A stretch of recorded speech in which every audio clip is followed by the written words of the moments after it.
Welcome to our new session of the Arthamitra Nivas. Uh, नेहमी मला लोक प्रश्न विचारतात की लोकांचा नेहमीचा प्रश्न असतो की डायरेक्ट इक्विटी आम्ही घेणं फायद्याचं आहे की म्युच्युअल फंड्समध्ये इक्विटी म्युच्युअल फंड्समध्ये इन्व्हेस्टमेंट करणं फायद्याचं आहे, म्हणजे डायरेक्ट शेअर्स घेणं.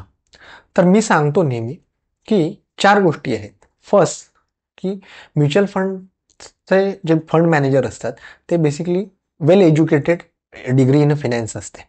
सेकंड, म्युच्युअल फंडकडे त्यांची स्वतःची टीम असते, रिसर्च ॲनालिस्ट असतात आणि ती टीम स्वतः कंटिन्यूस त्याच्यावर वर्क करत असते.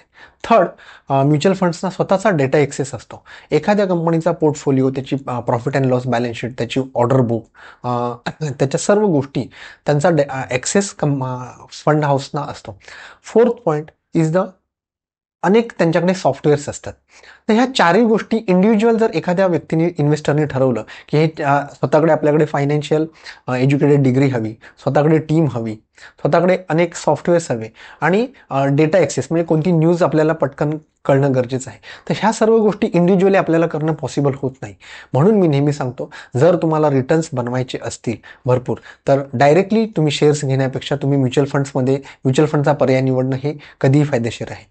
तर अजून तुम्हाला म्युच्युअल फंडमध्ये जर काही इन्व्हेस्टमेंट करायची असेल आणि तुम्हाला तुमचा स्वतःचा पोर्टफोलिओ प्रॉपर बनवायचा असेल, ॲटलिस्ट तुम्हाला 1 करोडचा तुमचा मिनिमम पोर्टफोलिओ बनवायचा असेल, तर तुम्ही मला माझ्या खाली दिलेल्या नंबरवर निश्चित कॉन्टॅक्ट करू शकता. मी तुम्हाला निश्चित सहाय्य करेन. थँक्यू.